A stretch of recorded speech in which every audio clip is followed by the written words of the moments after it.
Dans cette position, sans plus tarder, nous allons recevoir notre orateur. Vous savez, il a été avec nous en septembre. Il est là également avec nous. Et il a beaucoup de boulot à faire. Je pense que le Seigneur est en train de le déployer. Alléluia. Est-ce qu'on peut acclamer le Seigneur pour cela? Et ce soir, vous qui avez fait le choix d'être présent, vous avez bien fait. Je veux que tu dises à ton voisin, tu as bien fait d'être présent.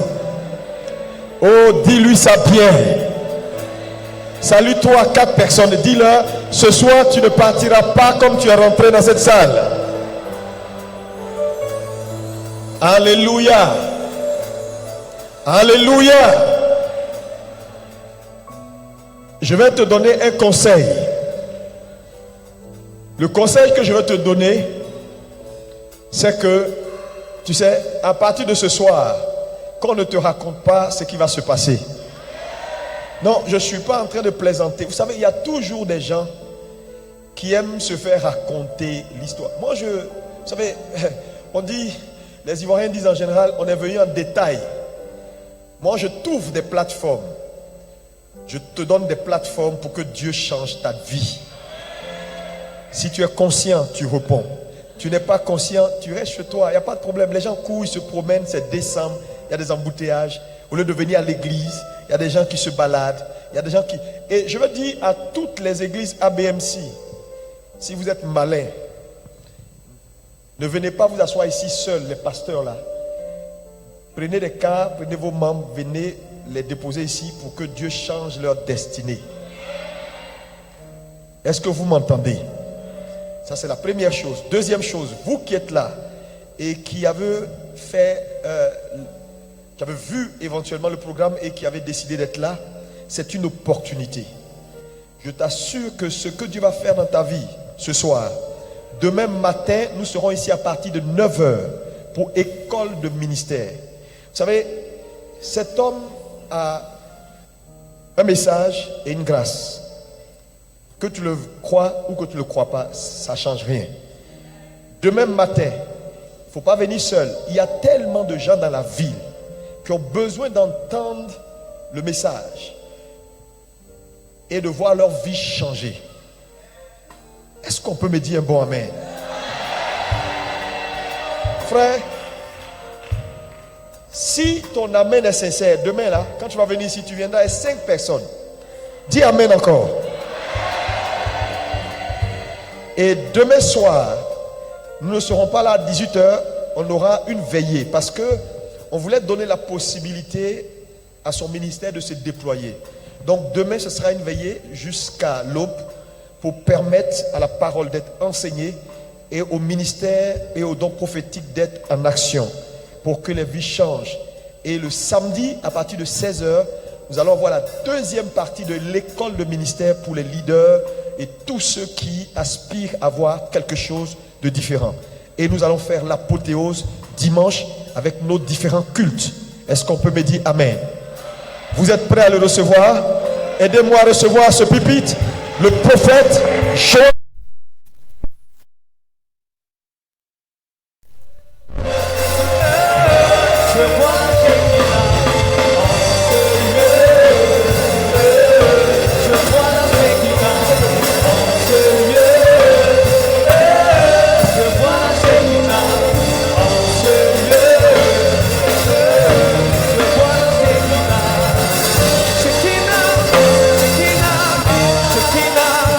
Shekina,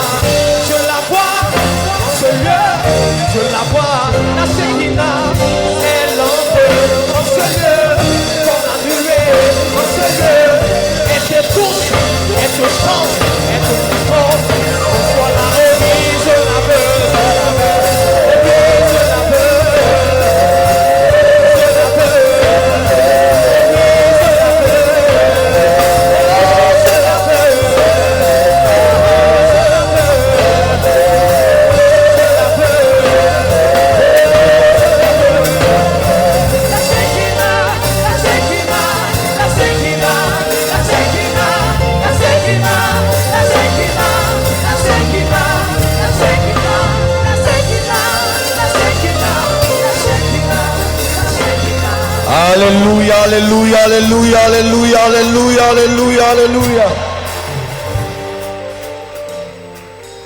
Bonsoir Abidjan. Bonsoir ABMC.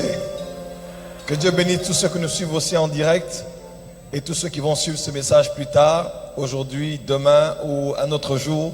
Nous croyons que Dieu a organisé ce rendez-vous. Ce n'est pas nous qui l'invitons, mais c'est lui qui était ici, qui avait tout organisé et qui nous a fait venir. Quelqu'un peut dire amen très fort. Waouh, quelle joie d'être de nouveau à Abidjan et de revenir encore par cette porte.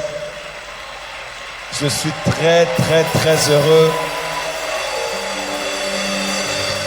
Waouh. Oh, quelle présence de Dieu. Je sens la présence de Dieu. Est-ce que vous sentez cette présence?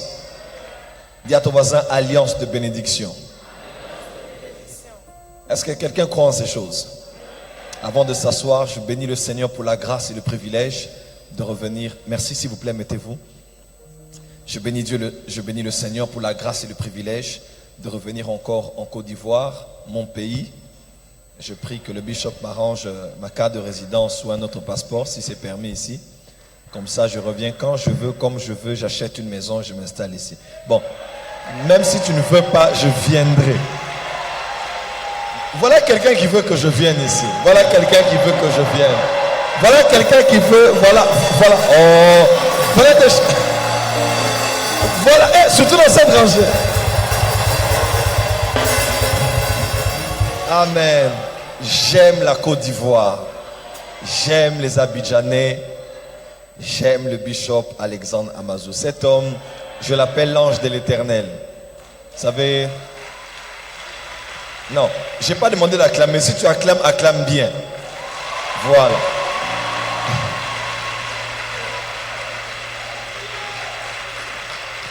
C'est vraiment... Un homme a dit, quand les mauvaises personnes quittent votre vie, les mauvaises choses arrêtent de vous arriver. Et quand les bonnes personnes entrent dans votre vie, les bonnes choses commencent à vous arriver. Et lorsque Dieu veut te bénir, il envoie quelqu'un dans ta vie. Et Dieu m'a envoyé des hommes. Et l'un des principaux, je citerai cet homme. Vraiment, Dieu l'a envoyé dans mon ministère, il l'a envoyé dans ma vie. Sa présence est un grand encouragement pour moi. Son amour fraternel, son amitié, ses conseils. J'ai beaucoup à te dire. Hein? J'ai beaucoup à te dire. Je crois que toi, tu as une sagesse que... Vous savez, les prophètes, on a de l'huile, hein? L'huile est évasive. Mais il faut des hommes qui ont des vases pour organiser. Donc, à part le fait de prêcher, vraiment, crée-moi du temps. Je dois organiser les choses. L'année prochaine est une grande année et nous devons bien nous organiser parce que... Est-ce que quelqu'un sent qu'il y a une nouvelle gloire qui arrive? Tu as dit amen comme si tu n'étais pas dans cet auditoire. Je dis, est-ce que quelqu'un croit que une nouvelle gloire est en train d'arriver? Merci donc, vraiment j'apprécie beaucoup ta présence. Je ne sais pas ce que Dieu t'a dit, je ne sais pas ce que tu as vu. Jusqu'à aujourd'hui, j'essaie de comprendre pourquoi. Mais toi-même et ton Dieu, je ne sais pas ce que vous vous êtes dit, ce que vous êtes entendu, mais merci beaucoup. Je suis très content d'être là. J'ai beaucoup aimé cette église, surtout les protocoles. Moi, les protocoles sont en général ceux avec qui on a passé plus de temps, en entrant, en sortant. Une équipe qui fait un très bon travail. Vraiment, je sais que tout le monde travaille, la chorale aussi. Ne vous fâchez pas, hein? Parce qu'il y a des gens qui ont des blessures intérieures gratuitement comme ça. C'est la fin de l'année. Pardonnez-moi si j'ai mal parlé. Est-ce qu'on peut acclamer très fort pour cette merveilleuse équipe qui travaille? Merci beaucoup à tous les pasteurs qui sont là, tous les responsables de l'église qui sont là. Ce soir, j'aimerais introduire ce grand thème sur une nouvelle gloire. Dis avec moi, une nouvelle gloire. Encore plus fort, une nouvelle gloire. Père bien-aimé, dans le nom de Jésus-Christ, avec le Saint-Esprit, je te remercie du fin fond de mon cœur pour le temps que tu me donnes d'apporter ta parole ce soir. Merci parce que tu m'as donné du repos alors que je revenais de l'aéroport et tu m'as donné le message à mon réveil concernant ce que je suis censé dire et enseigner ce soir. Merci de permettre que le message vienne à point. Laisse que ce message touche et transforme et puisse permettre à plusieurs de porter du fruit et du fruit qui demeure. Je brise et détruis tout ce qui est de l'ennemi au nom de Jésus. Laisse que l'onction prophétique vienne et que l'enseignement prophétique nous ouvre les yeux, élargisse nos cœurs, étende notre intelligence afin que nous puissions nous aligner, nous positionner face aux choses qui arrivent dans cette nouvelle saison, à l'aube de cette nouvelle année. Au nom de Jésus-Christ, je te promets de te rendre toute la gloire pour tout ce que tu vas dire et faire, parce que nous ne sommes rien sans toi, nous ne sommes que poussière, poussière que tu as pris, ramassée et dans lequel tu as mis ton souffle et sur lequel tu as posé ta main. Laisse que ta main se serve de moi ce soir encore, à partir d'aujourd'hui jusqu'à dimanche. Laisse que nous allions de gloire en gloire. Laisse que nous allons de puissance en puissance et qu'il y ait des témoignages incroyables à la gloire de ton nom déjà avant minuit aujourd'hui, que quelqu'un témoigne à cause de ce qu'il va entendre. Au nom de Jésus-Christ, nous avons ainsi prié. Amen. Acclamons très fort pour le Seigneur. Gloire à Dieu. Amen. Je vous propose quelques textes ce soir que j'aimerais que nous puissions tous lire avant toute chose. Lisez avec moi 1 Chronique chapitre 12. 1 Chronique, chapitre 12. 1 Chronique, chapitre 12. 1 Roi, 2 Rois, 1 Chronique, 2 Chroniques.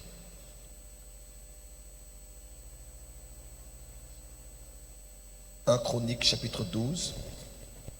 Nous allons lire le verset 23. 1 Chronique, chapitre 12. Nous allons lire le verset 23. 1 Chronique 12, nous allons lire le verset 23. 1 Chronique 12, nous allons lire le verset 23. Je vais lire pour vous. Voici le nombre des hommes armés pour la guerre qui se rendirent auprès de David à Hébron, afin de lui transférer la royauté de Saül selon l'ordre de l'Éternel. On peut être debout? Ah, merci. Vous avez cette culture dans cette maison. Nous allons lire le verset 32 et 33. Des fils d'Issachar qui savaient discerner les temps. Dites avec moi, discerner les temps. Encore plus fort, discerner les temps. Avec plus de conviction, discerner les temps. On dit des fils d'Issachar qui savaient discerner les temps pour savoir ce que devait faire Israël. 200, dites avec moi 200 chefs et tous leurs frères sous leurs ordres. 33, de Zabulon, 50 000 en état d'aller à l'armée, munis pour le combat de toutes les armes de guerre et prêts à livrer bataille d'un cœur résolu. Le verset 40. Et même ceux qui habitaient près d'eux, jusqu'à Issachar, à Zabulon, à Nephtali, apportaient des aliments sur des ânes, sur des chameaux, sur des mulets et sur des bœufs, des mets de farine, des masses de figues sèches et de raisins secs, du vin, de l'huile, des bœufs et des brebis en abondance, car Israël était dans la joie. Deutéronome chapitre 33. Deutéronome, le livre du rappel de la loi. Deutéronome chapitre 33. Nous allons lire les versets 18 et 19. Deutéronome chapitre 33, versets 18 et 19. Voici les paroles de l'homme de Dieu Moïse, alors qu'il bénissait avant sa mort les 12 tribus d'Israël. 18. Sur Zabulon, il dit, réjouis-toi Zabulon dans tes courses, et toi Issachar dans tes tentes. Ils appelleront les peuples sur la montagne, là ils offriront des sacrifices de justice, car ils suceront l'abondance de la mer et les trésors cachés qui sont dans le sable. Genèse 49 pour terminer. Moïse a béni les 12 tribus et Jacob, le patriarche, a béni les 12 fils qui furent les ancêtres de ces 12 tribus. Genèse 49. Genèse 49. Genèse 49. Genèse 49, nous allons lire le verset 13, 14, 15. Genèse 49, versets 13, 14 et 15, il est écrit, est-ce que vous y êtes? Vous vous rappelez de l'histoire de nous y êtes? Est-ce que vous y êtes? Pas dire nous y êtes. Est-ce que vous y êtes? Nous y sommes. Come on, on va lire. Zabulon habitera sur la côte des mers. Souligné, il sera sur la côte des navires. Et sa demeure, sa limite s'étendra du côté de Sidon. Issachar est un âne robuste qui se couche dans les étables. Il voit que le lieu où il repose est agréable et que la contrée est magnifique. Que Dieu te donne une contrée magnifique. Et il courbe son épaule sous le fardeau. Il s'assujettit un tribut. Que Dieu bénisse sa parole. Merci, mettez-vous dans la présence de Dieu. S'il vous plaît, acclamez très fort pour la parole du Seigneur. Très fort pour la parole du Seigneur. Alors, je vous propose, en guise d'introduction ce soir de ce programme sur bénédiction d'alliance, le thème « Discerner les temps pour accéder à la nouvelle gloire ». Dites avec moi « Discerner les temps ». Plus fort que ça, discerner les temps pour accéder à la nouvelle gloire. Plus fort que ça, discerner les temps pour accéder à la nouvelle gloire. Amen. Si je peux commencer, dites avec moi, avance prophète. Il y a de cela quelques semaines, un grand événement s'est passé dans le monde ecclésiastique et évangélique. Un homme de Dieu du nom de Reinhard Bonnke, qui fut un grand évangéliste en Afrique, qui avait une vision prophétique sur une Afrique lavée par le sang de Jésus, a finalement passé le bâton à son fils spirituel que l'on appelle Daniel Koleda, qui jusqu'à ce jour a gagné plus de 17 millions d'âmes à Christ ici en Afrique. Il a travaillé en Afrique depuis plusieurs années, gagné plusieurs âmes, conquis plusieurs villes à Christ. Il a passé le bâton et nous avons vu Dieu utiliser cet homme dans nos nations, nous en particulier en RDC. Il était venu plusieurs fois au Katanga, dans la capitale minière. Il était aussi venu à Kinshasa, dans la capitale politique. Il était là et à une croisade, je me rappelle, nous avons pris part à cette croisade et une petite fille était venue avec son frère et son frère était bossu. Et alors qu'il priait de loin, il priait pour la guérison des malades et les miracles, c'était incroyable de voir cette jeune fille pleurer parce que son petit frère bossu a été guéri. La bosse était partie, il a pu se redresser. Après, depuis qu'il était né, il était ainsi. C'était tout simplement incroyable. Et Dieu a utilisé cet homme par des miracles, des signes, des prodiges, des choses incroyables. Plusieurs fois lors de ces croisades, on a vu l'arc-en-ciel, on a vu la nuée de la gloire de Dieu au Katanga. Avant qu'il n'arrive, la femme qu'on appelle Suzette Ating, cette femme qui conduisait ces réunions, qui préparait ces réunions de l'intercession prophétique, qui ouvrait le ciel, qui se tenait à des kilomètres de là pour prier pour la croisade. Cette femme est arrivée à Lubumbashi et on raconte cette histoire que la terre où elle s'était tenue trembla. Cet homme avait un puissant ministère et son fils fait un grand travail après lui en ce jour. Mais d'où est-ce qu'est venue cette onction que Reinhard Bonnke avait? Un jour, on raconte l'histoire qu'il était en Angleterre. En Angleterre, il était, comme par hasard, il est sorti, il avait un rendez-vous et il s'est retrouvé sur une avenue. Et en avançant dans cette avenue, il ne savait pas exactement pourquoi il avançait sur cette avenue. Vous savez, dans la Bible, il y a ce qu'on appelle la direction divine par conscience et par inconscience. Des fois, Dieu te conduit, tu sais qu'il te conduit. Des fois, un contretemps de ton agenda peut t'emmener en alignement avec la volonté de Dieu. Et je prie qu'en cette fin d'année, tu entres dans la volonté de Dieu par inconscience, que tu ne saches pas qu'est-ce qui se passe, tu te retrouves quelque part et ton ministère change à jamais. L'évêque David Oyedepo est allé rendre visite à son ami au début des années 80. Et il arrive là, il voit son ami qui a laissé un mot comme quoi il n'était pas là, il s'était déplacé. Et ayant été déçu du fait qu'il n'avait pas rencontré son ami, en ce moment-là, l'Esprit de Dieu l'a parlé pour lui dire « Va, enferme-toi parce que j'ai à te parler ». Et c'est là qu'il a reçu la vision de la grande mission qu'il a aujourd'hui, qu'on appelle Winners Chapel dans le monde entier. Et Dieu nous conduit. Vous savez, quand vous appartenez à Dieu et vous obéissez à Dieu et vous êtes conduit par l'Esprit, laisse-moi te dire, tu ne rateras jamais les rendez-vous de Dieu. Je disais, tu ne rateras jamais les rendez-vous de Dieu. Reinhard Bonnke était sur cette avenue et il voit devant une maison, il était écrit George Jeffreys. George Jeffreys. Et ce nom n'était pas inconnu à sa personne parce qu'il connaissait l'histoire des réveils qu'il y a eu en Angleterre. George Jeffreys avec son frère avait été utilisé par Dieu par des miracles incroyables. Les gens qui avaient des jambes courtes poussées, qui n'avaient pas de jambes, les jambes étaient créées. Quelqu'un qui n'a pas Dieu, l'œil est en train de pousser comme ça, être écrayé devant tout le monde. Ils ont vu des miracles incroyables. Et John Jeffrey a plutôt mal fini sa course. John Jeffrey, qu'est-ce qui s'était passé à la fin de son ministère? Qu'est-ce qu'il disait? Il disait, le monde est à mes pieds et il est sur le point de m'adorer. Parce que les miracles étaient tels qu'il vivait sa vie, faisait ce qu'il voulait et Dieu continue à l'utiliser. Et il est mort de la plupart des maladies qu'il avait chassées dans les corps des gens. Mais néanmoins, lorsqu'il a sonné, une femme est sortie et il a dit, je vois qu'il est écrit John Jeffrey. Il a dit, est-il là? La dame a dit non. Et subitement, une voix est sortie de la maison et la voix a dit, laisse-le entrer, je l'attendais. Et Reinhard Bonnke est entré et il s'est entretenu avec cet homme. Cet homme était déjà prévenu qu'il devait laisser son manteau à cet homme. Il devait laisser son manteau à Reinhard Bonnke. Et aujourd'hui, vous voyez Reinhard Bonnke vous bénir.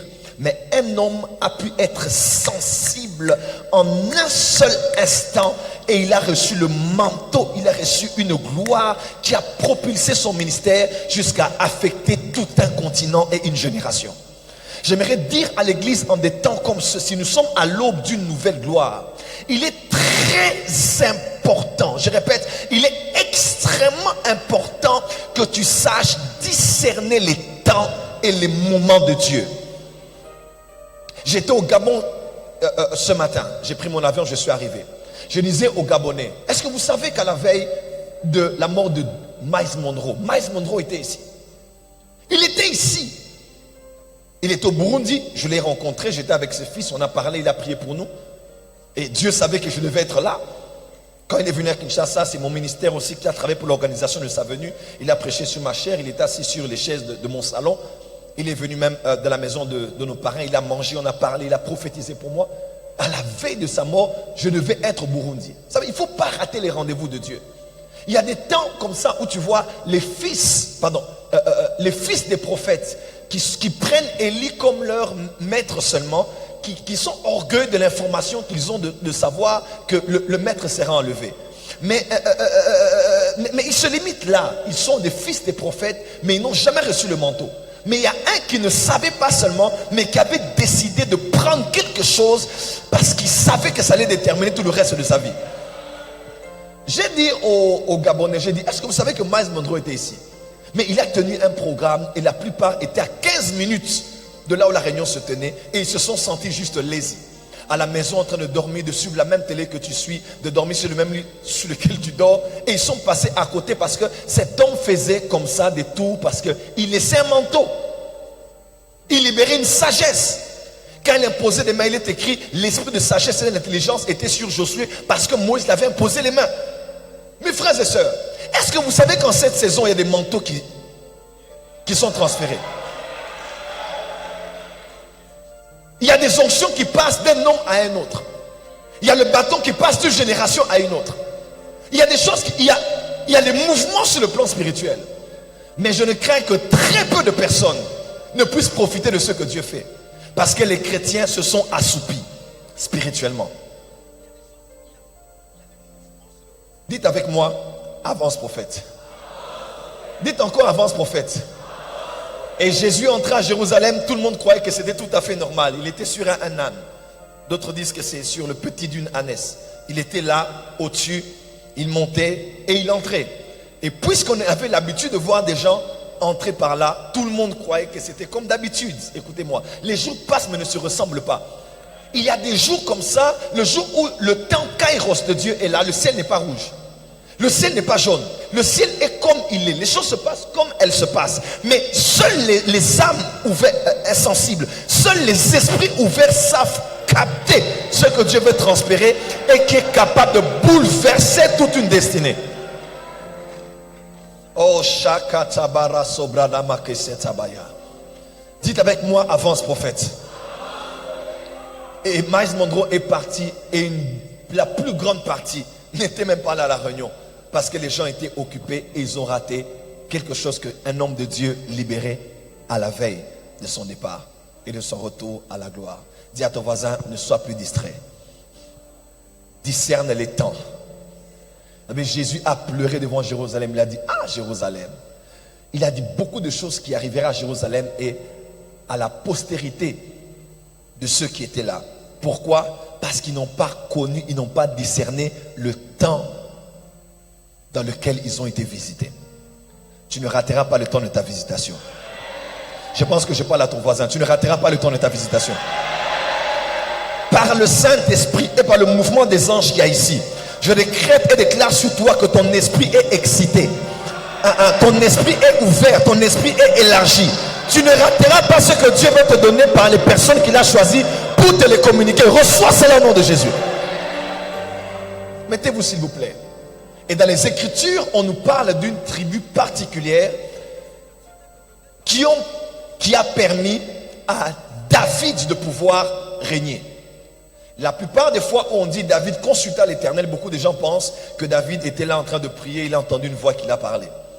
Mais la tradition juive dit qu'il consultait les gens de cette tribu-là, qui après analyse, après action analytique, après débat sur la problématique, après une mathématique spirituelle, en faisant des liens entre les événements qui se passaient, il pouvait dire à David, va en guerre, ou bien ne va pas en guerre, ou bien attends.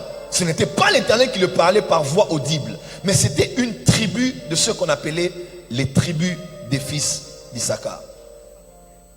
Ce sont eux qui ont transféré, ce sont toutes ces tribus qui ont transféré à David la royauté de Saül et qui ont permis à David d'entrer dans la pleine gloire à laquelle il était appelé, c'est-à-dire pour ne plus régner sur l'armée, sur Juda, mais régner sur tout Israël, à Hébron. J'aimerais dire à quelqu'un, il y a quelque chose qui arrive en 2018. Je dis, il y a quelque chose qui arrive en 2018. Et on parle de plusieurs tribus qui étaient là, qui ont participé à ce processus. Mais si vous lisez bien, vous allez voir que la tribu de Juda était à 6000, la tribu de Simeon était à 7100, la tribu de Lévi était à 4000, la tribu de Benjamin était à 3000, la tribu d'Éphraïm était à 20 800, la demi-tribu de Manassé était à 18 000, la tribu de Zabulon était à 50 000, la tribu de Nephtali était à 1000 et 30 000 hommes qui avaient le bouclier et des lances. La tribu des Danites était à 28 100, la tribu d'Asser était à 40 000, la tribu des Rubénites était et des Galadites et la demi-tribu de Manassé était en tout à 120 000. Mais la tribu des fils d'Issachar n'était qu'à 200. Nous sommes tous chrétiens, nés de nouveau, lavés par le sang de Jésus, scellés par l'Esprit pour le jour de la rédemption, conduits par l'Esprit. Mais ce ne sont pas tous les chrétiens qui ont et qui auront la capacité de discerner les temps et les saisons et de savoir ce qu'on doit faire et comment on doit le faire. Ils étaient la minorité parmi tous. Ils n'étaient même pas 1 millier. Ils n'étaient qu'à 200. Mais ce petit lot, cette petite portion de la nation d'Israël avait la capacité de discerner. En anglais, on dit ils étaient experts. They were experts in knowledge of times.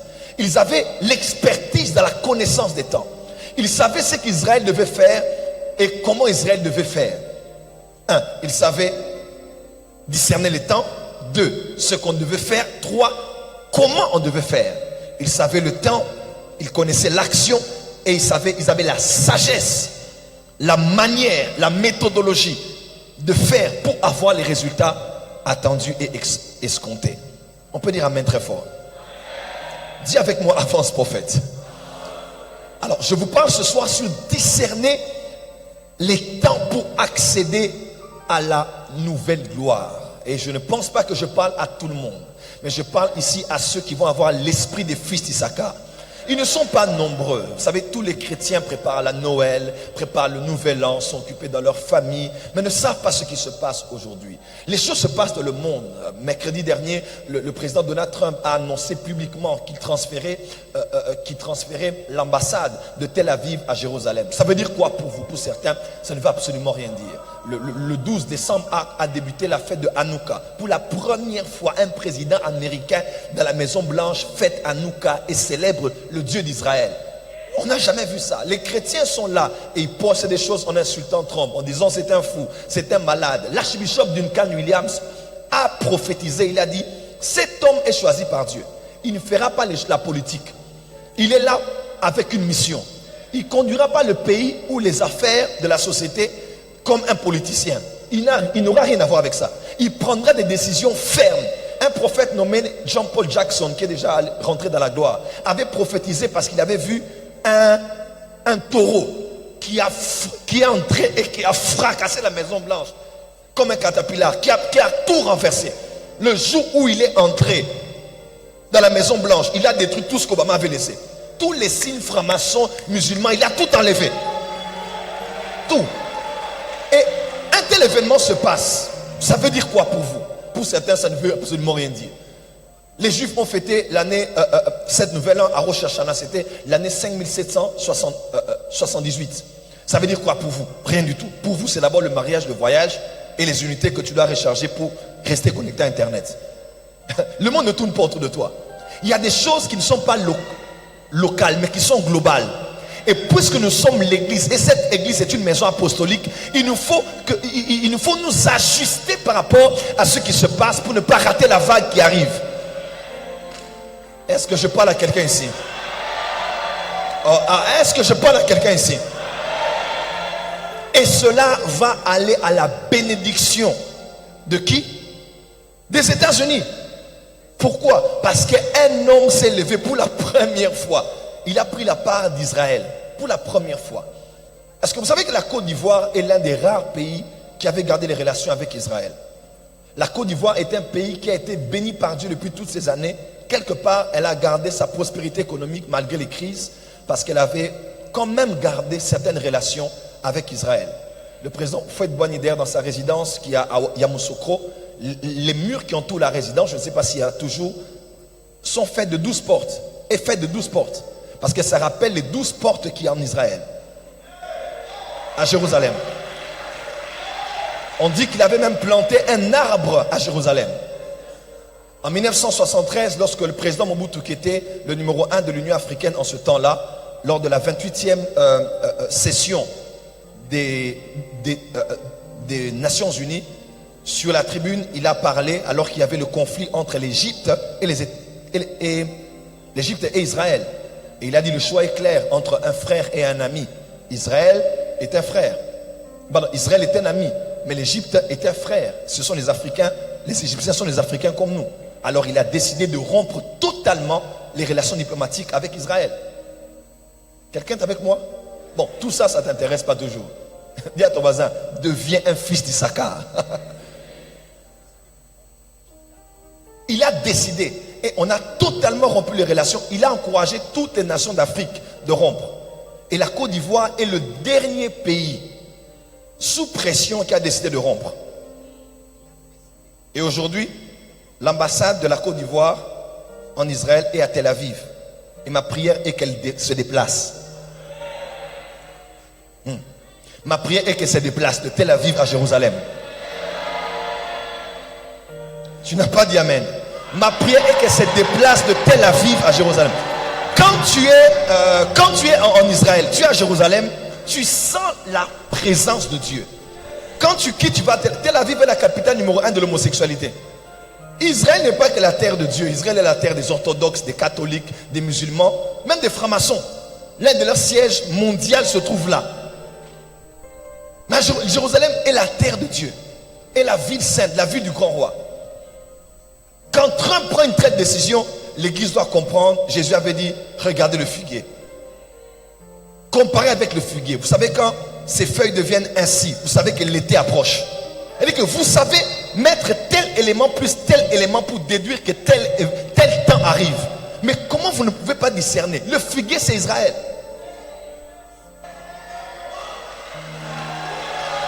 Écoutez, quand nous disons Jésus revient bientôt, ce ne sont pas les histoires. Jésus est vraiment en train de revenir. On n'a pas le temps pour dormir, pour jouer, pour pécher. C'est le temps de se sanctifier, laver les robes et bosser et tendre le...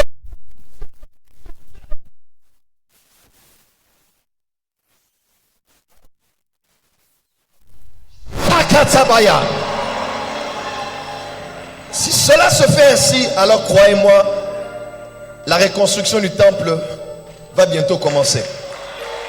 Et si vous ne savez pas, l'institut du temple existe déjà. On a recruté ceux de la tribu de Lévi. On est en train de les former. Tous les ustensiles sont déjà prêts, ils sont prêts.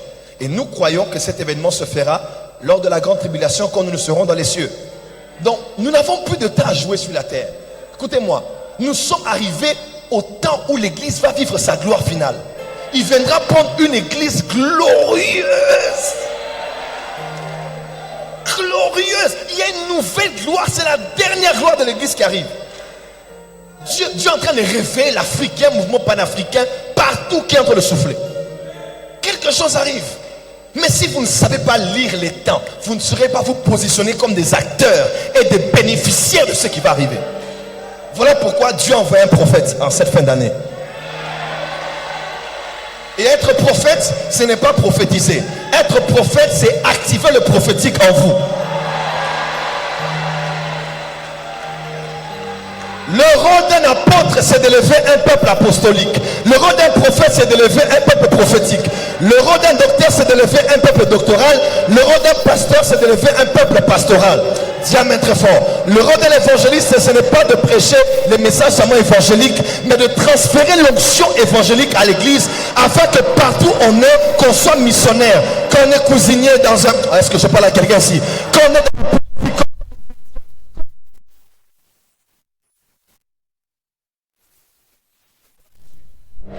C'est le rôle du ministère prophétique.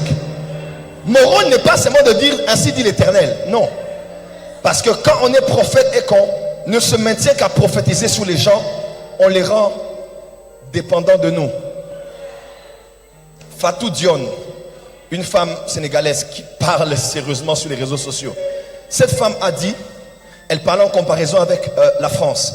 Elle disait, aider quelqu'un, c'est l'aider à ne plus dépendre de vous.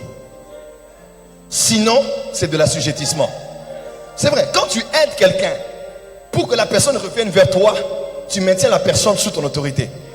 Mais quand tu aides quelqu'un en lui donnant la technologie, l'intelligence et les moyens de s'en sortir, tu aides véritablement la personne.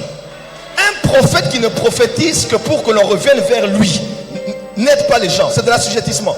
Nous ne sommes plus dans l'Ancien Testament où le peuple était conduit par les prophètes. Aujourd'hui, tous ceux qui sont conduits par l'Esprit sont des fils de Dieu. Et le rôle d'un prophète, c'est de vous permettre à vous-même d'écouter Dieu. Tu veux voir un geste?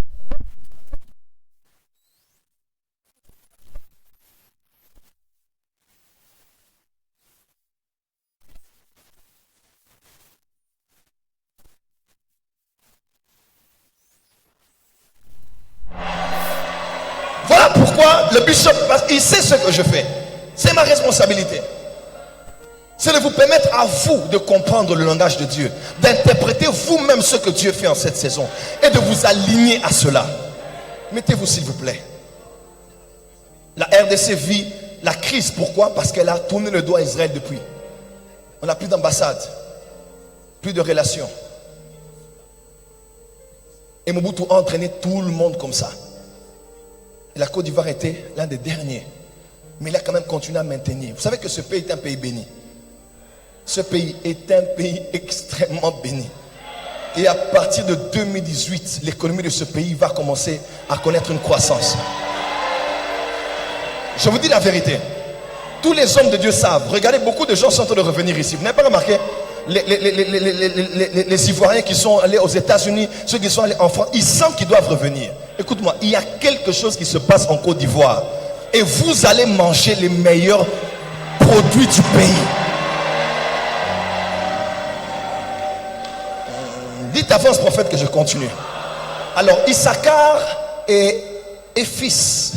Il est fils de Jacob qu'il a eu avec Léa. Vous connaissez Léa. Léa était cette femme qui n'était pas belle du tout, mais qui avait des yeux délicats. Elle n'était pas attendue, elle n'était pas désirée, il n'a pas travaillé pour elle. Il a aimé Rachel, travaillé pour Rachel 7 ans. Il a bossé dur. Et le jour même où il devait l'épouser, selon l'entente qu'il avait eue avec Laban, son père, parce que Rachel était la cadette et Léa était l'aînée, n'est-ce pas? Et il dort, il se réveille, il se rend compte qu'il n'avait pas eu Léa, mais il avait eu Rachel. Et il s'est plaint, il a dit, c'est pas possible. Comment le moment où j'attendais j'attendais vraiment que... On s'était entendu, on avait un deal que je devais avoir. Rachel, pourquoi il m'a donné Léa? Il est allé voir Laban. Laban a dit, j'avais oublié de te dire que dans notre tradition, dans nos coutumes, avant de te donner la cadette, on doit te donner l'aîné. Parce que moi, j'ai 2 filles. J'ai l'aîné et j'ai la cadette. Avant de te donner la cadette, je te donnerai l'aîné. Dis avance, prophète. Avant de te donner celle que tu aimes pas.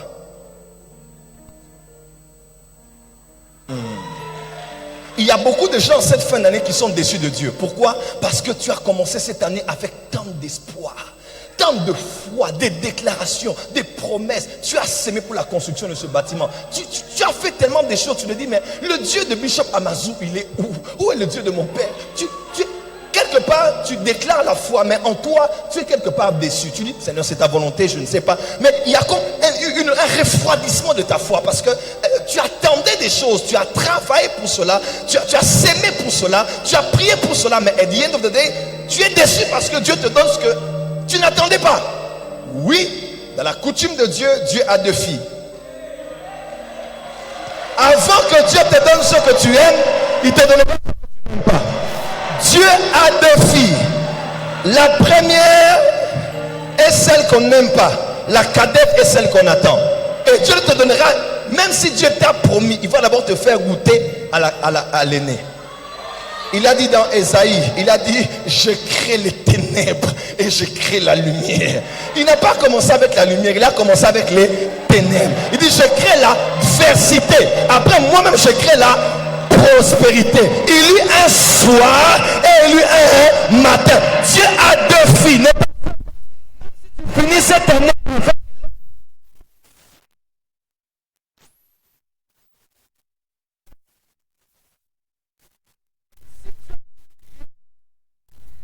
Si tu as dit yes, 2018 c'est l'année. Ah, Rachel dans tes...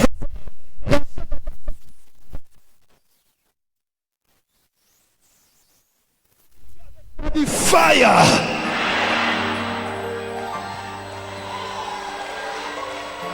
Dieu a 2 filles. ABMC, je sais qu'il y a beaucoup de gens qui murmurent ici. Oh non, on a beaucoup fait, on doit encore faire, fais seulement. Rachel, tu ne la veux pas. Mais ce que Rachel te donnera, tu ne regretteras jamais. Ce que Léa te donnera, écoutez-moi.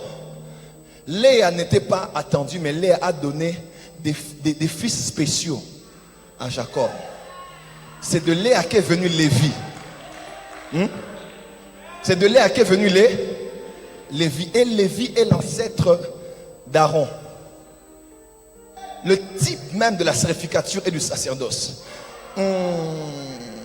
Léa est la mère, elle a donné Myriam. La première prophétesse dont on parle avant Hulda. Léa a donné Moïse, le sauveur d'Israël qui a sorti Aïe.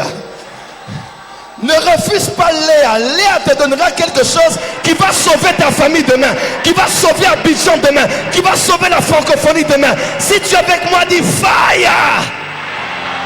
Ah oui, et de Léa est sorti Judas. Judas est l'ancêtre de David, l'ancêtre d'Ézéchias, de Daniel, Meshach, Shadrach, Abednego, Ézéchias. J'aimerais dire à quelqu'un, prends Léa. Tu n'aimes pas ce problème, tu n'aimes pas ces difficultés, tu n'aimes pas ces ténèbres, mais c'est dans cette Léa-là que tu auras l'expérience, l'onction, la sagesse, l'humilité. Oh, est-ce que je parle à quelqu'un ici qui profitera à des générations futures? Je suis à l'introduction de mon message.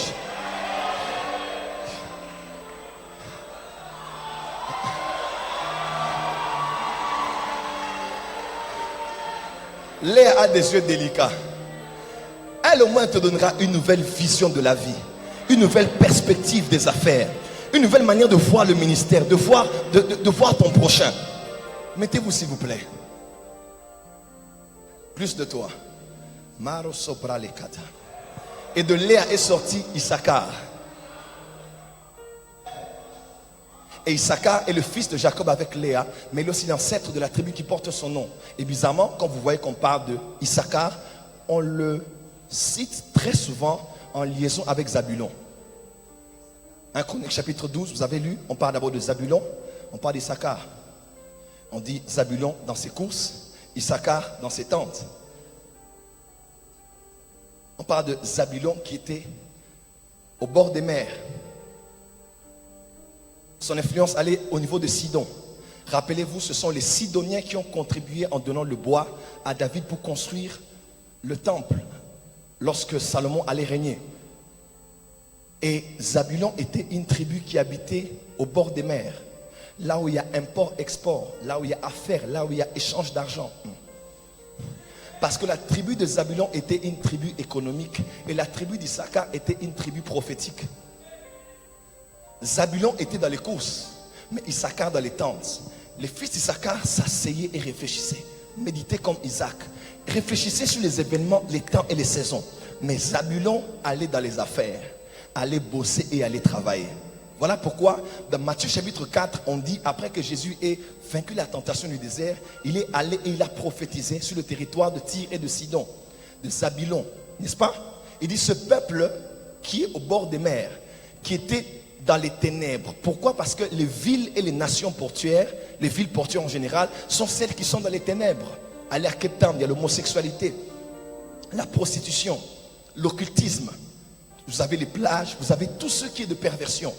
Parce qu'il y a aussi les esprits des eaux qui opèrent. Comme à Abidjan, au bord des eaux. Est-ce que je parle à quelqu'un ici? Au Congo, c'est au bas Congo, à Matadi. Un bon pourcentage du budget annuel de notre nation vient du port de Matadi. Pourquoi? Parce qu'il y a des échanges financiers qui se font là. Alors Dieu, dans sa sagesse, a lié Zabulon avec Issachar. Parce que vous le vouliez ou pas, aujourd'hui, même si on te donne 500 000 $, tu ne sauras pas exactement dans quoi investir, n'est-ce pas? Parce que les choses ont bougé, les choses ont changé. Autrefois, c'était j'achèterais des vêtements en Turquie, j'achèterais des matériaux informatiques. Mais les choses ont tellement bougé qu'on ne sait plus dans quoi exactement investir pour avoir automatiquement de l'argent chaque mois. C'est vrai qu'il faut construire, acheter, oui, mais ça c'est surtout à long terme. Mais dans quoi je peux investir pour commencer à tourner 1 million, 2 millions, 3 millions de $? Écoutez-moi, avec le problème économique qu'on a eu ici au Gabon, dans plusieurs pays à cause du pétrole, pour beaucoup de gens, quand on dit le pétrole a aussi baissé, ils ne savent même pas de quoi il s'agit. Ça, c'est le pétrole. Ça, plexiglas, c'est le pétrole. Ça, c'est le pétrole. Ça, c'est le pétrole. La plupart de tout ce qui nous entoure en général, ça, c'est le pétrole. Les disques durs, les CD, tout ce qu'on a, les montres, c'est le pétrole. C'est le pétrole, influencé par le prix du pétrole. N'est-ce pas? Alors Dieu, dans sa sagesse, a prévu que dans le royaume, ceux qui vont avoir l'argent, aient l'argent par l'onction prophétique.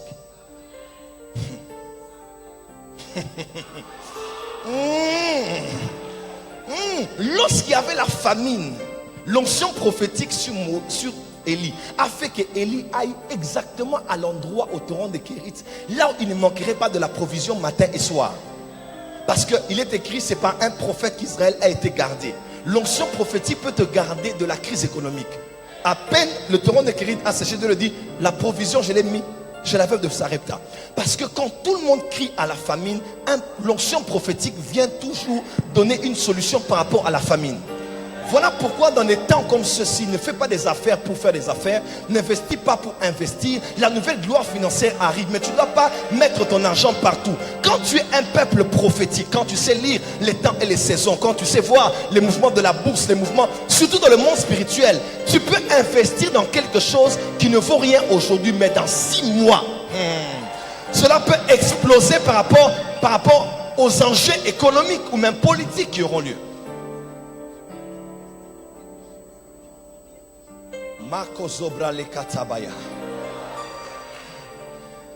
Autour du tabernacle, il y avait 3 tribus au nord, au sud, à l'est et à l'ouest.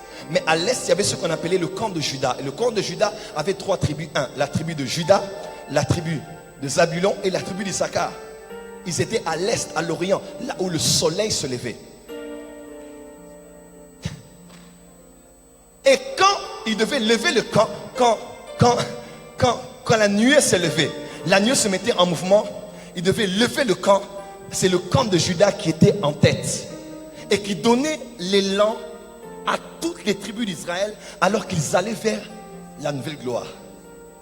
Et il semble que c'était la tribu d'Issachar qui était la tête. Il semble, comme certains le disent. Mes frères et sœurs, les trois onctions qui vont ouvrir la porte à l'église, c'est l'onction de Zabulon, l'onction financière, l'onction d'Issachar, l'onction prophétique, et l'onction de Judas, l'onction royale. Et en cette saison, Dieu élève non seulement des prophètes, mais un peuple prophétique qui va faire des choses à contre-courant, mais pourtant, ils seront dans les voies de Dieu, qui auront des résultats incroyables en cette saison. Pourquoi? Parce qu'ils ne dépendent pas du temps, ils dépendent de l'éternité. Oh my God. Est-ce que quelqu'un peut dire avance prophète? Non, dis encore très bien avance prophète. On dit que les fils d'Issachar, on les appelait la tribu girafe. Vous voyez le cou de la girafe. Elle peut voir, elle peut. La girafe, elle peut voir très loin. Et on l'appelle aussi la tribu aigle parce que l'aigle voit 8 fois plus que l'homme. À 1,5 km, l'aigle peut voir un poisson de 15 cm. 1,5 km, l'aigle peut voir un poisson de 15 cm. Tu sais, quand tu es fils d'Issachar, tu es visionnaire. Tu ne vois pas les gens par rapport au présent. Tu ne vois pas les circonstances par rapport au présent. Tu ne vois pas ta famille par rapport au présent. Tu ne vois pas ton église par rapport au présent. Ceux qui ont souffert avec David, ils étaient avec David dans les cavernes. Ce sont ceux-là qui ont régné avec lui. Mon frère, ma soeur, il y a des leaders comme le bishop Amazou. Sois avec lui déjà maintenant. Tout ce que vous avez fait ici, n'est même pas, lui-même il sait, n'est même pas le 10% de ça quoi il est appelé. Et ceux qui sont intelligents, qui ont l'intelligence des temps, ils savent déjà se mettre là. Écoute-moi, les relations sont des relations aussi d'intérêt. Moi je m'attache à cet homme, c'est pas parce que seulement il aime Jésus, hein, mais c'est parce que j'ai des intérêts aussi avec lui. L'intérêt c'est pas seulement l'argent. Pierre a dit à Jésus, Jésus on a tout laissé, on t'a suivi, on aura quoi? Est-ce que Jésus lui a dit, charnel, réponds-toi, cherche le royaume? Non, il a dit, tu as raison, dans les relations il faut les définir, il faut savoir ce que tu prends dans l'autre aussi. Et cet homme a une sagesse. Oh. Dis à ton voisin, depuis que je te connais, qu'est-ce que tu as apporté dans ma vie? Non. Touche, toutes les devant, dis à ton voisin, depuis que moi je te connais, qu'est-ce que tu as apporté dans ma vie? Hein? Toute relation doit être une relation d'échange. J'ai vu une soeur qui priait un jour, elle prophétisait, elle disait, mes enfants, ne me suivez pas par intérêt, ne me suivez pas par intérêt. Moi j'ai dit, ça c'est une fausse prophétie. Pensez non sur Dieu, pourquoi? Le ciel c'est pas un intérêt.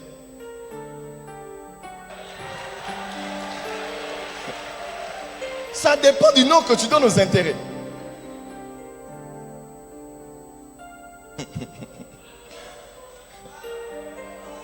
On dit que les membres du Sanhédrin étaient de la tribu d'Issachar. Parce qu'on avait besoin de personnes lucides, éveillées, sages, cohérentes et systématiques pour choisir et décider sur les affaires de la cité et sur les affaires religieuses. Les fils d'Issachar étaient une tribu, faisaient partie d'une tribu tout à fait spéciale. On dit que les fils d'Issachar, ils étaient l'intelligence de la société. Ils se mettaient et ils réfléchissaient. C'est sur base de leur délibération qu'ils décidaient sur ce qu'Israël devait faire. Et c'est eux qui ont en général conduit David dans ses grandes décisions.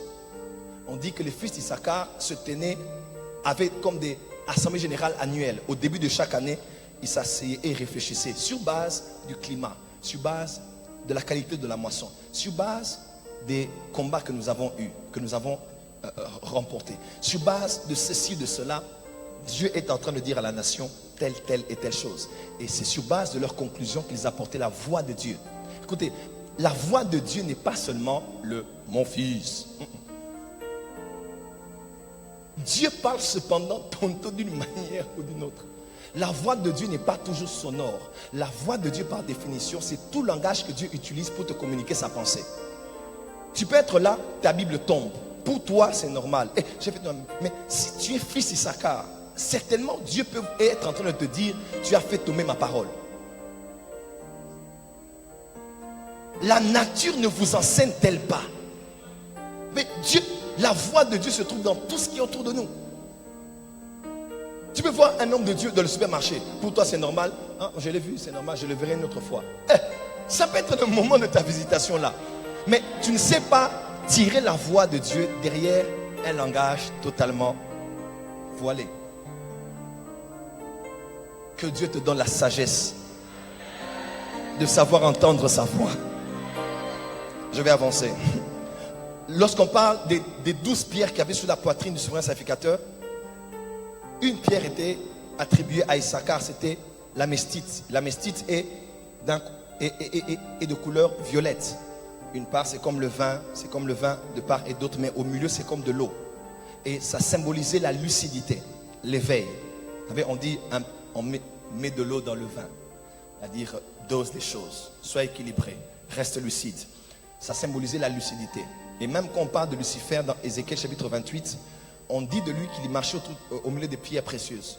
La plupart des pierres précieuses parmi lesquelles il marchait se trouvaient aussi dans la poitrine du souverain sacrificateur. Mais il manquait la mestite. Si je peux exagérer dans les révélations, comme certains poussent trop dans les applications, je crois que c'est parce qu'il a manqué la sagesse des temps et des saisons qu'il est passé à côté de ce pourquoi il était appelé. Et la mestite aussi fera partie des pierres qui vont orner le fondement de la Nouvelle Jérusalem. Et la mestite symbolisait l'éveil, la lucidité. Église, beaucoup de chrétiens dorment, pas seulement dans les péchés, mais aussi, Jésus a dit, prenez garde que vos cœurs ou vos esprits ne s'alourdissent par les excès de manger et de boire et par les soucis de ce siècle. Beaucoup de choses se passent dans le monde. Regarde autour de toi, tu vas d'échec en échec. Un moment, il faut s'asseoir. Il faut réfléchir. Tu manges tout le temps. Un moment, il faut jeûner. Le jeûne écoute-moi, Dieu ne te parle pas quand tu jeûnes. Mais quand tu jeûnes, tu l'entends mieux. Non, tu n'as pas entendu. Dieu ne te parle pas parce que tu as jeûné. Mais quand tu as jeûné, tu l'entends mieux. Parce que souvent, ta chair prend le dessus. Tu as des soucis, école, scolarité, soucis, fin d'année, Noël, bonne année, ma maman, les orphelins. Tu penses à trop de choses, tu t'es alourdi, tu n'as même pas prié. En cette fin d'année, mets-toi à part, même demain, jeûne. Dieu te parle toujours, mais ton esprit subit une pesanteur à cause de tes soucis et des excès de table. Ce frère-là a dit, moi je ne veux pas faire les excès de table, même si j'aime bien que j'aime manger. Bon, j'accepte que je ne ferai plus. Et il allait manger sur la pelouse. Il a fait l'excès de table. On a dit, frère, tu as fait l'excès de table? Il dit, non, j'ai fait l'excès de pelouse.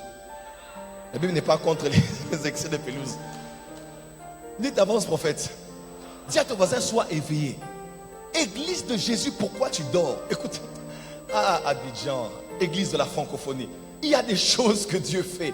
Ce n'est pas le temps de dormir, c'est le temps d'être éveillé. Sentinelle, que dit-il de la nuit?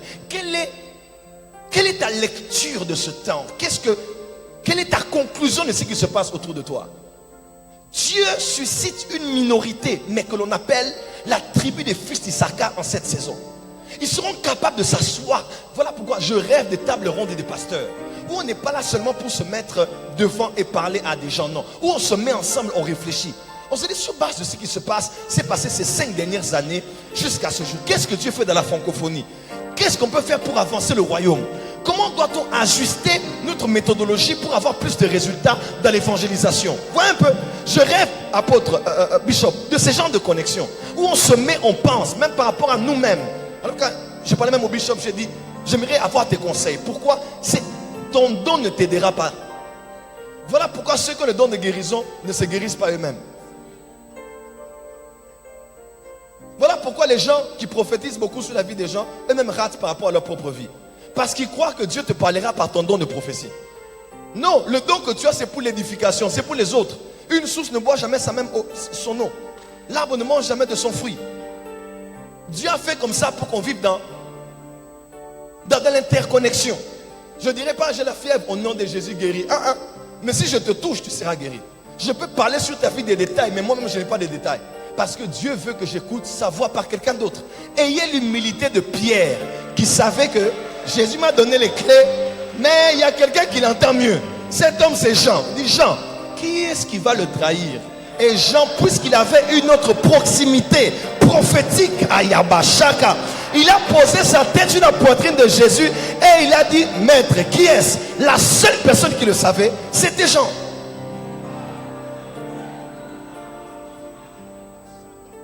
1 Pierre 1 verset 10, il est écrit, les prophètes qui ont prophétisé sous ces temps de la grâce je dois arrêter mon message ici. Les prophètes qui ont prophétisé sous ce temps de la grâce, on dit, ils ont fait de leur prophétie l'objet des recherches et des investigations. En étant comme ceux-ci, ne soient pas distraits. Fais des recherches et des investigations. Ne reste pas qu'en retraite. Que dit Al Jazeera? Que dit CNN? Que dit France 24? Notre chaîne nationale, c'est... Quelqu'un dit Novelas.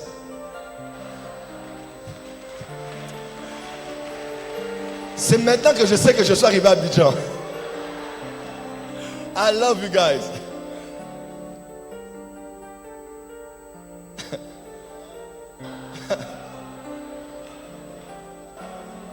Je sens l'onction prophétique. Que Dieu libère cet esprit de fils d'Issachar sur toi.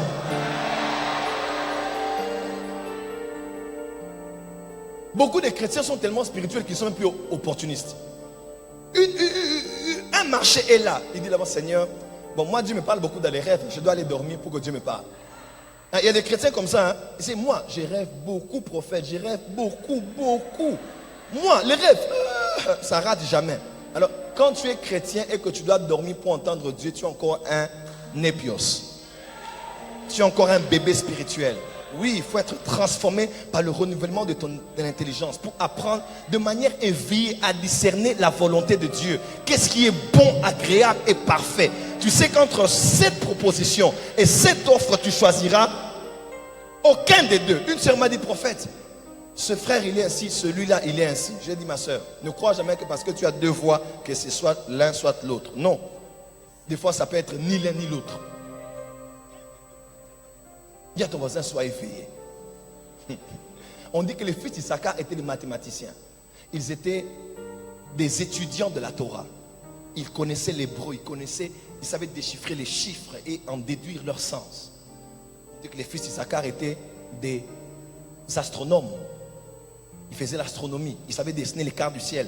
Et dans la doctrine et la théorie des tribus perdues de la nation d'Israël, on dit que les Rubénites sont allés en France, les Danites au Danemark et ainsi de suite, ceux de Zabulon en Hollande. En Israël, Simeon et Lévi sont restés, Judas en général aux États-Unis, au Canada. Et on dit que c'est au Mexique que se trouvent les descendants de la tribu d'Issachar. Vous allez voir, les Mexicains sont symbolisés par l'âne. Mais aussi il y avait les Incas et les Mayas. Vous vous rappelez ces gens qui dessinent les cartes du ciel et qui étaient dans l'astrologie. Nous ne parlons pas ici de l'astrologie, nous parlons de l'astronomie. Dieu a dit à Joël, il a dit à Joël, dans les derniers jours, je répandrai de mon esprit. Papa. Au verset 30-31, on dit, je ferai paraître des prodiges dans les cieux et sur la terre. On dit, le soleil se changera en ténèbres. Dans le prophétique, l'astronomique fait partie de l'eschatologie. On dit, le soleil se changera en ténèbres. Le 21 août de cette année, il y a eu un éclipse solaire. C'est ça. L'éclipse lunaire. La lune se changera en sang. On a eu une tétrade en 2014 et en 2015. Les tétrades, c'est-à-dire qu'il y a eu une lune de sang. Et chaque fois, c'était lors de la fête de la Pâque et lors de la fête de Sukkot, c'est-à-dire la fête des tabernacles. Et tout ça, les chrétiens ne pensent même pas à ça. Parce que tout ce qu'on cherche, c'est les mariages. Écoutez-moi, ceux qui gouvernent le monde, ce sont ceux qui ont l'information.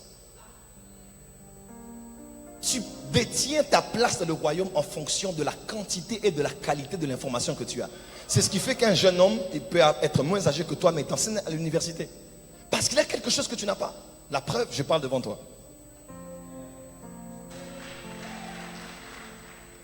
Je clôture ici.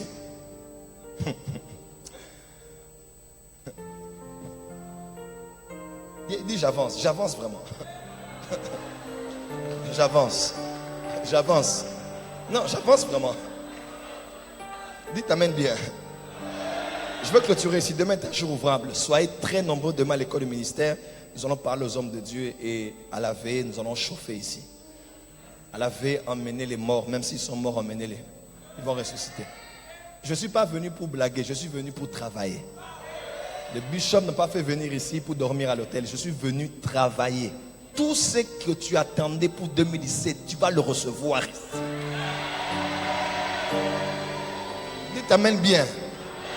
Ce soir, j'aimerais exciter ton esprit pour que tu sentes que ce moment n'est pas un hasard. Il y a des choses qui se passent sur le plan spirituel. Les fils d'Issachar. Vous savez, il y a un texte où on dit que David voulait monter et attaquer les Philistins. On dit il consulta l'Éternel. Vous vous rappelez de cette histoire? On lui donne un signe qu'il allait entendre des pas. La tradition juive dit que c'était les fils d'Issachar qui les lui avaient dit. Parce que eux, ils ont dit, sur base de ça. Ils n'étaient pas une tribu de prophètes, mais une tribu prophétique. 1 Corinthiens 12, verset 28. Il a établi premièrement dans l'église les apôtres et les prophètes, les docteurs, ainsi de suite. Après, il dit, tous sont-ils prophètes? Non. On ne sera pas tous prophètes, mais on doit tous être prophétiques. L'onction prophétique est indispensable pour ce temps de la fin. Tu vas rater tes études, tes affaires, ton mariage, ton ministère, si tu ne sais pas t'aligner à ce que Dieu fait et à ce que Dieu dit. Et tu vas en payer les conséquences. Toi-même, tu seras, écoutez-moi, toute personne qui est entrée dans une affaire et qui a échoué ne te dira jamais que Dieu ne m'a jamais dit. Quelque part, même dans une relation, toi-même tu sais que j'avais des signes. Dieu parle par des signes. Il a dit à Moïse, mets la main, qu'est-ce que tu as en main? Il dit un bâton. Mets la main dans ta poitrine, n'est-ce pas? Après il dit, quand le peuple n'entendra pas la voix du premier signe, il entendra la voix du second signe. Il entendra la voix du second signe. Parce que chaque signe a une voix. Quand tu es au carrefour, tu vois, tu vois que c'est orange, tu sais qu'il faut t'apprêter à t'arrêter ou à démarrer. Quand tu vois le rouge, tu t'arrêtes. Quand tu vois le vert, tu avances. Ce ne sont que des signes. Mais derrière ces signes, il y a une voix que tu entends. Quand tu vois quelqu'un qui est ainsi, il a une blessure un peu ici, gonflé, qu'on sort, fièvre, tu sais que la personne a raté une grippe ou raté une fièvre. Parce que les séméas, les symptômes peuvent te dire quelque chose. Peuvent te donner un message. Dieu nous donne trop des signes. Je pense que je peux continuer sur ça aussi, ce thème. Je pourrais continuer sur ça. Je suis dans l'introduction de l'introduction de l'introduction. Donc j'ai trop à dire sur ce message. Je dormais tout à l'heure, j'avais un autre message. J'ai préparé un autre message pour lequel j'ai prié. Je me réveille, Dieu me dit, tu vas parler de ça parce que je veux que tu sonnes la trompette aux oreilles de mon peuple. Et je veux qu'il soit éveillé. Ne ratez pas la nouvelle gloire à cause d'une petite distraction. Écoutez-moi, de la notion des temps.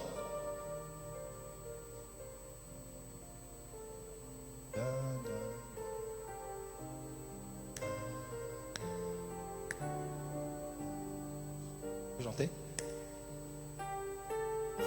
Merci. Vous avez mis votre voix exactement à l'endroit où le tempo de la musique ouvre une porte pour donner accès à la voix. Si vous aviez mis votre voix avant, il y aurait eu contre-temps sur temps. Si vous avez mis votre voix après, vous aurez... Et la musique continue. Vous vous serez arrêté vous-même. Et vous aurez attendu que le cycle se termine.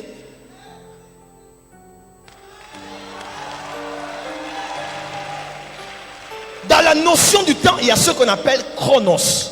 Le chronos, c'est le temps linéaire. Mais dans le chronos, des fois, Dieu crée un temps favorable qu'on appelle kairos. Quand tu n'es pas fils d'Issachar, Dieu peut avoir ouvert une brèche pour toi. Mais tu es tellement distrait que tu vas regretter après 50 ans. Après 7 ans, tu vas récupérer une opportunité que tu as ratée parce que tu n'étais pas lucide.